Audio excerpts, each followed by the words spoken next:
we could have a lot of room to move around in. Everyone directs their attention to the entrance door to see Mercedes and Sherry entering with a smile. Mercedes. Good evening, folks. Thomas. This is Mercedes, who is our office assistant, and her partner Sherry. Angel. This is Detective Thompson and his partner Detective Edwards from the Chicago Police Department. Mercedes. Welcome to Toronto, gentlemen. Sherry looks at Mercedes with a smile. Sherry. We need to get to the theater, sweetheart. Mercedes. Sorry folks, but we have to be going. Angel. Have fun, ladies. Mercedes and Sherry exit the coffee lounge while Mark looks over at David and Jim. Mark. Are you two gentlemen all right? David. Is Sherry and Mercedes a couple? Angel. They sure are. Joyce. Do you boys have an issue with them being partners? David. Not at all. Thomas. Good answer. Joyce. Now let's talk a bit about your cases back in Chicago. David. Our suspect picks a hotel to waste their victims and leaves them with the rosary wrapped in the hands. Mark. Do you have a description of your suspect? Jim. The best description that we have so far is maybe a female with a slim build, short hair, and wears the initials K and R. Angel. Sounds a lot like our suspect. David. If you don't mind folks, we're going to step out to the car to get our suitcases. David and Jim leave the coffee lounge. Joyce. Is it just me, or did they look a bit disturbed about Mercedes and Sherry being a couple? Angel. Maybe they don't have gay couples working on their payroll. Thomas. I wonder if Mercedes had received any results on our cufflink, tie, and the pocket watch. Joyce. I'll go to the office next door to check the lab result computer. Joyce leaves the coffee lounge as she walks past David and Jim. Joyce. You can just put your suitcases in the room behind you, gentlemen. David whispers to Jim. David. I never thought that our asses would be staying in a creepy old fucking funeral home.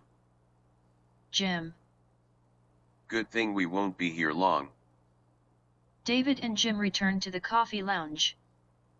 Thomas. Care for a refill, gentlemen? David. I'll have one, thank you. Jim. Sure, what the hell, the evening is still young. Angel. So how did you manage to track us down at the funeral today? David. Your boss man gave us the heads up when we called his office. Joyce. How long have you been in Toronto? Jim. We arrived at the airport early this morning. Thomas. Good to see that you were able to rent a vehicle when you landed. David. Yes, we were in luck because there was only one vehicle left. Angel.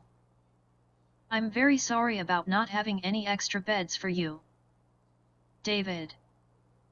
Hey, no worries, the couches look very comfortable. Mark. We can still wheel down a couple of caskets. Jim. Yeah, I'll pass on that idea, thank you very much. Thomas. So how long have you two been on the police force? David. Jim and I started working for the force about 15 years ago. Jim. How long have the four of you been working as a team? Mark. Going on several weeks as a four-person team. Mark and I have been partners for the last 25 years. Angel and Joyce have been partners for the last 17 years. Jim. So you guys know each other very well then? Mark. Let's just say that we know each other like the back of our hand. David. What happened to Joyce? Angel. She stepped out for a few minutes to check our emails. Thomas. You all right there, David? You look a little jumpy. David. I think it's just the thought of staying in a creepy funeral home. But I'll be just fine. Angel. We could arrange for you to stay at a motel down the road. Jim. No thanks. We've heard about your bed-bug-infested motel rooms. Angel. Well, at least you won't find any bed bugs here, so you're safe. Thomas directs his attention to a text message from Joyce with some disturbing news. Mark. Everything good, Thomas? Thomas glances over at Mark. Thomas. Just a text message from our boss man reminding me of our meeting in the morning. Angel looks at David and Jim with a smile. Angel. I guess you get to meet our boss man tomorrow morning. David. Do you always have meetings with your boss man? Mark. We try to touch base with our boss man at least once a week. Angel. Something tells me that you don't have meetings with your boss lady at any time of the week. Jim. Our boss lady only meets with us when she wants to ream our asses out. Thomas. Sucks to be on your police force. Angel looks towards the entrance door to see Joyce enter with a pissed-off look on her face. Angel. Why are you looking like someone pissed in your cornflakes? Joyce. Our fucking lab has misplaced all of our fucking evidence. Thomas. How in the fuck do they misplace a cufflink, a tie, and a watch? Angel. Are you sure they've misplaced all three? Joyce. Apparently we have a new rookie lab tech working in the lab who just misplaced everything. David and Jim glance at each other with a smile. David. I'm sure your lab techs will find the evidence. Thomas. I fucking hope so, because that was the only evidence that we had from our 3 crime scenes. Jim. So what sort of cases does your unit investigate? Mark. We investigate everything that the boss man assigns us to. Thomas. What about you guys? Jim. We're actually from the sex crime unit, but we assist when needed. Angel. So what happens if our suspect does not strike again while you two are here? David. We're very confident that whomever this is will kill again, but we do not know when. David directs his attention to a text message while Jim glances over at him. David. It's just my daughter saying good night. Angel. Is this your first time away from Chicago? David. It sure is, because I don't travel much out of the city. Thomas. I have always wanted to go to good old Chicago. Angel. Get off your damn ass and obtain your passport so we go. Joyce. Mark and I also need to obtain our passports so we can travel across the border. David. Well, I think it's time for Jim and I to turn in, folks. Angel. Thomas, put your bedding on the couches. You can close the doors for more privacy. David and Jim leave the coffee lounge to proceed across the hallway into the viewing room. Joyce. Mercedes sent me a text message earlier asking me to not turn on the security alarm system. Mark. We should be all right with the alarm system off. Joyce. Mercedes said she'll turn it on when she gets home. Thomas. I still can't believe the fucking lab tech misplacing our evidence. Mark. I'm sure they'll find it. Joyce. Before I forget, Sheila faxed us the autopsy reports for all 3 of our victims. Thomas. Are we going to share the results with our 2 visitors? Angel. I think we'll keep the results to ourselves for now. Joyce looks at Mark. Joyce. Did you want to go upstairs and play our favorite game? Mark. Sounds like a damn good idea. Thomas. What game is that, may I ask? Joyce. We call it Pokemon. Thomas looks at Angel. Thomas. Do you want to go upstairs to play Pokemon?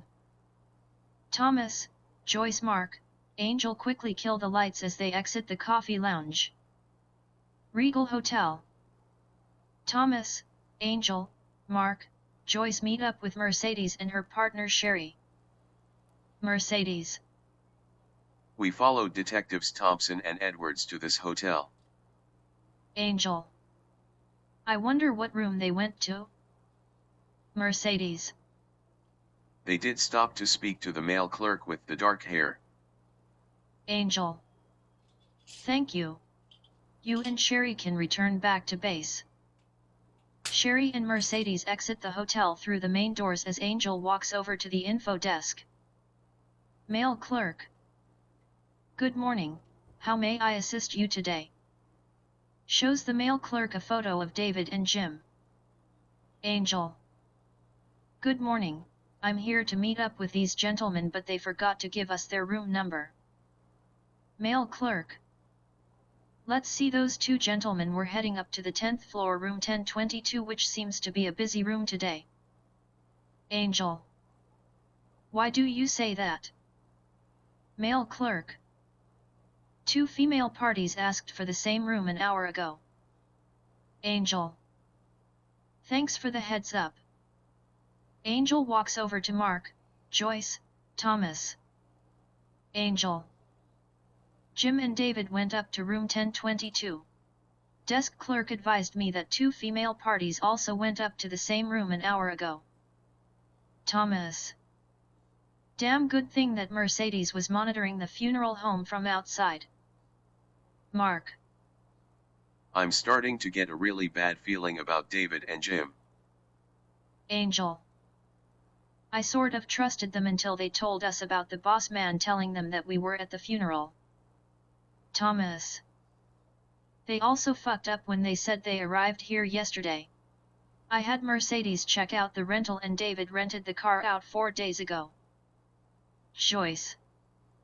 So why all the bullshit info? Angel. I think we're about to find out when we get up to the room. Mark, Thomas, Angel, Joyce enter the waiting elevator. Hotel room. David and Jim quickly enter the room, pointing their firearms at Catherine Robeson, who is standing behind an armchair holding knife to Rebecca Freeman. David. Put the knife down, Catherine. Catherine. What the fuck are you doing here? David. I'm here to try to help you. Now please put down the knife. Catherine. I need to finish what I started. David. You just can't go around killing innocent people. Now please put the fucking knife down now. Catherine.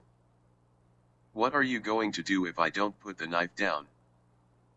Jim looks directly at David while waiting for his reply. David. Please don't make me shoot you. Catherine presses the knife against Rebecca's throat. Catherine. You don't have the fucking balls to shoot me. Rebecca. Will one of you shoot this crazy fucking bitch? David. Please put the knife down, sweetie, so we can talk about this. Catherine. I'll put the fucking knife down after I slice the bitch's throat from ear to ear. Rebecca. Will someone please tell me why this bitch wants to slice my goddamn throat? David. Do you remember going to Chicago a few months ago for a fashion show? Rebecca. Yeah, I remember. I went with 3 of my closest friends. David.